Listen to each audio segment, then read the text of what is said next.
Assalamualaikum warahmatullahi wabarakatuh. Beberapa hari lagi, Ramadan akan meninggalkan kita.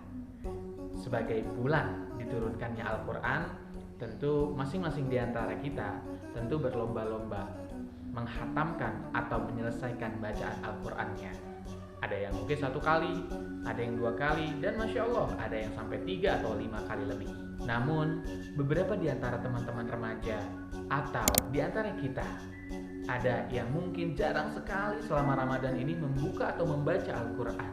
Tapi justru dia sangat sering sekali yang namanya membuka gadget atau membuka handphonenya. Hampir setiap waktu, mau makan dia lihat, habis makan dia lihat, mau tidur dia lihat, bangun tidur yang diingat adalah handphonenya.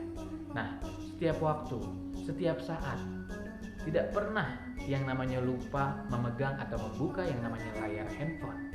Tahukah teman-teman, kalau Kak Syarif tanya sama orang tersebut, maka pertanyaan yang akan muncul adalah, sebenarnya kamu lebih cinta gadget atau lebih cinta Al-Quran?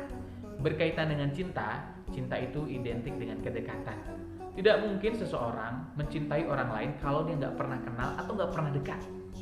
Nah, pertanyaannya, kalau kita lebih sering dekat sama handphone daripada dekat sama Al-Quran, apakah kita mencintai Al-Quran atau justru kita mencintai gadget atau smartphone kita?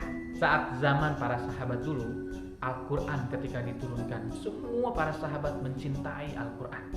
Tidak pernah sedikit pun mereka meninggalkan yang namanya membaca atau mentadabburi Al-Quran. Dan setiap kali mereka memiliki waktu luang atau waktu kosong, mereka menggunakan waktunya untuk membaca Al-Quran. Nah, bagaimana dengan anak-anak saat ini? Nah, Kak Syarif pernah mensurvei 260 orang usia SMP SMA. Mereka ketika ditanya, apa yang kamu lakukan ketika waktu luang atau waktu kosong atau waktu liburan? Banyak di antara mereka yang jawab, misalnya bermain games, bermain media sosial, menonton YouTube, dan menggunakan gadget lainnya. Ada sih yang jawab belajar, ada yang jawab baca buku. Tapi Kak Syarif sangat sedih sekali ketika anak-anak usia SMP dan usia SMA yang mengisi survei tersebut, ketika melihat hasilnya, jarang sekali di antara yang mengisi jawaban tersebut menjawab dengan membaca Al-Quran pada saat waktu luang. Ya, paling hanya hitungan jari saja.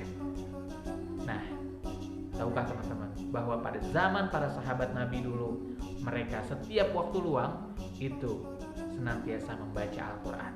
Dan mereka biasanya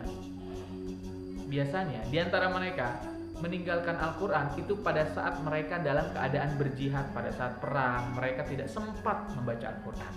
Nah, bagaimana dengan kita? Apakah kita tidak sempat baca Quran karena berjihad atau berperang di jalan Allah? Ini pertanyaan yang harus kita jawab. Nah, teman-teman, ayo kita sadari bersama bahwa sesungguhnya smartphone atau handphone kita paling hanya usianya 2 tahun atau beberapa tahun itu kita ganti handphone. Tapi Al-Quran tidak akan pernah kita ganti-ganti dan akan mendampingi kita sampai akhir hayat, dan kita akan mendapatkan syafaat dan kemuliaan Al-Quran ketika kita sudah tiada. Jadi teman-teman, ayo kita mencintai Al-Quran. Setiap hari harus diantara kita menyempatkan waktu untuk membacanya. Sempatkan waktu sesibuk apapun untuk membaca Al-Quran. Karena ketika teman-teman menyempatkan waktunya untuk membaca Al-Quran sesibuk apapun, maka itu artinya teman-teman betul-betul yang namanya mencintai Al-Quran. Salah satu pemain bola yang terkenal yang mungkin teman-teman bisa cek di berita-berita, ada yang namanya Muhammad Salah. Tahukah teman-teman, Muhammad Salah hampir sering sekali membawa Al-Quran, baik itu di pesawat atau di saat waktu luangnya, dia selalu menyempatkan diri untuk membaca Al-Quran. Pemain bola aja bisa, bagaimana dengan kita yang pelajar yang memiliki waktu luang yang banyak? Wallahu a'lam. Wabillahi taufiq wal hidayah. Wassalamualaikum warahmatullahi wabarakatuh.